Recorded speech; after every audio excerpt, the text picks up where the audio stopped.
Bendras viso molėtų plento rekonstrukcijos ruožas yra apie 30 km, iš kurių mes su OB Fegda dirbame 11, beveik 12 km ruožą. Šitame ruože šiuo momentu dirba apie 27 vienetus stambiosios technikos. Iš šitos visos technikos yra daug skirtingų kompanijų, iš kurios susidaro iš MKŠM ir Lavrako būtent 6 vienetai Hitachi technika, kas sudaro 5 eskavatorius ir 1 frontalinį krautuvą.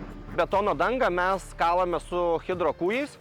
Per dieną mūsų našumas gaunasi apie kilometras, tai yra apie 4000 tonų. Visą šitą sukalę tada statome eskavatorius pakrovimui į savivarčius ir vežame į atliekų perdirbimo aikšteles, kurias turime 2.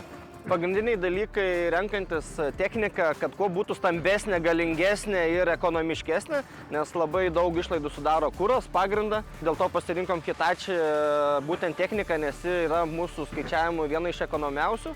Ir plus visą laiką atitinka visus lūkesčius, nes negenda ir dirbo tikrai gerai. Ir labai džiaugiamės MKŠM būtent aptarnavimu, nes visada esame prižiūrimi ir stebimi.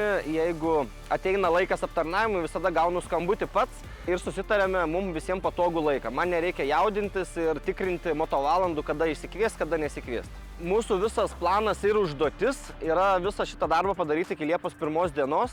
Mes nuimam betoninę dangą, viską perdirbam ir viską išvalom antriniam panaudojimui, skaldas išvežam laukan, o visą likusį darbą, tai smėlius, žvyrus ir kelių rengimą pasilieka kelininkai ir jie užbaigs visą projektą.